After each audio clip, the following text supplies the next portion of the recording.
بسم اللہ الرحمن الرحیم۔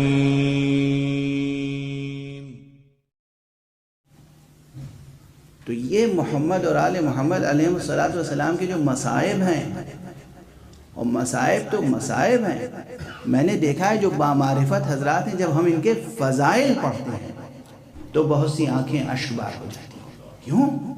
جب ہم کوئی فضیلت پڑھتے ہیں تو انہیں اندازہ ہوتا ہے کیا چیز بیان ہو رہی ہے، کس کا کردار بیان ہو رہا ہے۔ کتنا مشکل ہے یہ مرحلہ کہ انسان خود اپنے پیٹ پر پتھر باندھ لے اور اپنی کمائی ہوئی دولت فقیروں میں بانٹ دے۔ یہ جو اکثر آتی ہے روایت اہل بیت کے لیے، رسول پیٹ پر پتھر باندھے رہتے تھے 3 دن کے فاقے سے، علی پیٹ پہ پتھر باندھے رہتے تھے 3 دن کے فاقے سے، حسنین 3 دن گزر جاتے تھے فاقے سے، بچپن میں فاقے پہ فاقے ہو رہے ہیں۔ کیا یہ واقع نادار حضرات تھے؟ توجہ رکھیے گا، یہ جتنی روایتیں پڑھی جاتی ہیں بار بار، کیا یہ نادار تھے؟ خاندانی طور پر فقیر تھے، مفلس تھے، نادار تھے؟ اور کیا یہ کمانے کی قدرت نہیں رکھتے تھے؟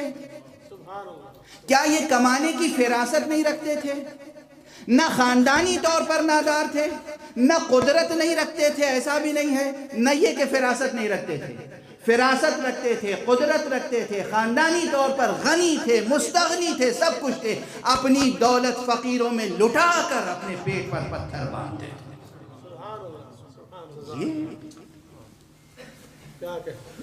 ان فضائل کو سن کر لوگ اشکبار ہو جاتے ہیں، میں نے دیکھا۔ بس ایک جملہ تسلسل ہے، تمام معصومین کا کردار یہی ہے۔ جناب زہرا، فاطمہ زہرا سلام اللہ علیہ،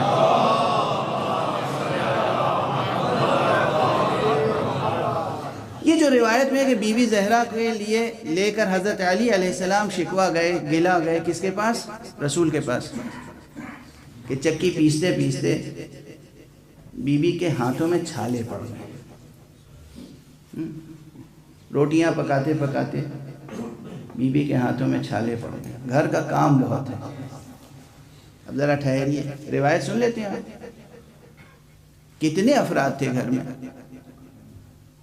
2 بچے، حسن و حسین، 2 بچیاں، وہ بھی حفظ مراتب کی عمر 7 برس، 5 برس، 4 برس، 2 برس، ایک خود بی بی، ایک مولا علی، جو کنبہ تھا وہ تو اتنا ہی تھا نا، فضہ بھی کنیز تھی، اور بھی بعض کنیزیں تھیں، اور بھی بعض غلام تھے، تو اتنا کام کہ ہاتھوں میں چھالے پڑ جائیں، یہ کس طرح ممکن تھا؟ اور خود ان کی کیفیت یہ تو نہیں تھی کہ زیادہ کھاتے تھے، پرخور تھے، روزوں پہ روزے رکھتے تھے، کھاتے تھے تو 3 نوالے سے زیادہ نہیں کھاتے تھے۔ اور ہمارے یہاں ایک روٹی سے زیادہ علی نہیں تناول فرماتے تھے، کبھی ایک روٹی سے زیادہ زہرا نہیں کھاتی تھی، تو 4 یا 5 یا 3 روٹیاں پکانے میں کیا ہاتھ میں چھالے پڑ جاتے تھے؟ اس کے معنی یہ ہے کہ علی اور زہرا کے گھر سے اتنا کھانا اکثر پکایا جاتا تھا جو مساکین و فقراء میں تقسیم کیا جائے، اور اس کے بعد یہ بھوکے رہ جاتے تھے۔ یہ ہے گھرانہ، یہ ہے گھرانہ۔ اور ہمارے یہاں تصور کیجئے، ہر روایت پر درایت کی روشنی میں، عقل کی روشنی میں، اتنی سبیل لگی رہتی تھی۔ آپ لنگر، ان کے ہاں لنگر لگا ہی رہتا تھا، فقراء آتے تھے، مساکین آتے تھے، بے نوا آتے تھے، نادار آتے تھے، اور کوئی اس در سے خالی ہاتھ واپس نہیں جاتا تھا۔ یہ تمام معصومین کی سیرتیں ہیں، گھر سے، یعنی دیکھیے مراتب، اللہ اکبر، یہ سیرت معصومین، یہ ہے معجزہ، زندگی کا معجزہ یہ ہے۔ در خیبر اکھاڑنا معجزہ ہے، خود اپنے پیٹ پر پتھر باندھنا اور اپنے زور بازو سے کمائی ہوئی دولت نادار کو دے دینا، دونوں میں کون سا بڑا معجزہ ہے؟ کون سا بڑا معجزہ ہے؟ زہرا گھر میں روٹی پکا کر، کھانا پکا کر مساکین کو تقسیم کرتی تھیں، اور اس کے باوجود علی رات کی تاریکی میں اپنی پشت پر روٹیاں لے کر، دانا لے کر، گندم لے کر، جو لے کر ان گھروں میں تقسیم کرتے تھے جو ناداروں کے گھر تھے۔ توجہ فرما رہے ہیں؟ ہر معصوم کی سوانح عمری میں یہ ملے گا کہ جب وفات پائی ہے، شہادت ہوئی ہے اور آپ کو غسل دیا گیا ہے تو پیٹھ پر گھٹے پڑے ہوئے تھے، نشان پڑے ہوئے تھے۔ کیوں؟ معلوم ہوا راتوں کی تاریکی میں خود جا کر تقسیم کرتے تھے ناداروں میں رزق۔ یہ ہے معصوم کردار، یہ ہے معصوم کردار۔ یہاں پر ٹھہر کر پھر ایک جملہ عرض کروں، آپ یہ سادہ سا پڑھ کے گزر جاؤں اور آپ سن کے گزر جائیں۔ علی کے پاس کتنے غلام تھے؟ کتنی کنیزیں تھیں؟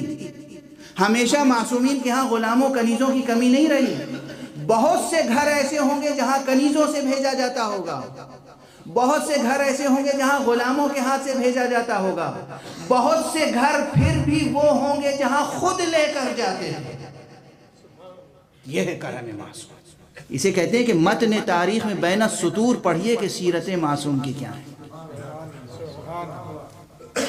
تاریخ میں یہ سب چیزیں نہیں ملیں گی، بین السطور پڑھیں۔ ایک لفظ لکھا ہوا ہے، علی پیٹ پر پتھر باندھتے تھے، کیوں؟ بھوک سے۔ آپ تصور کریں علی کے پیٹ پر پتھر باندھنے کے معنی کیا ہوتے؟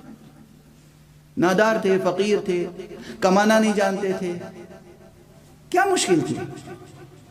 مشکل کیا تھی؟ سن لی روایت، کوئی مشکل نہیں تھی۔ اب عرض کروں درایت و تاریخ کی روشنی میں، مدینہ منورہ سے لے کر ینبع، آج بھی جو لوگ سعودی عرب کے جغرافیے سے واقف ہیں وہ جانتے ہیں ینبع کہاں ہے۔ ینبع آج بھی ایک شہر ہے، انڈسٹریل اسٹیٹ ہے، وہاں کی انڈسٹریل سٹی ہے۔ ینبع تک، کہاں مدینہ کہاں ینبع، مدینے سے لے کر ینبع تک ہزاروں باغ علی ابن ابی طالب نے اپنے ہاتھ سے کنویں کھود کر، نخلستان لگا کر، باغ لگا کر اور پھر اسے وقف کر دیا مساکین و فقراء کے لیے۔ جس نے اتنے باغ لگا، اور یہ تاریخ میں موجود ہے، جس نے اتنے باغ اپنے ہاتھ سے لگا کر فقراء کے لیے وقف کیے ہوں، وہ اپنے پیٹ پر پتھر باندھے ہوئے ہے۔ یہ پتھر در خیبر اکھاڑنے سے زیادہ بڑا معجزہ ہے۔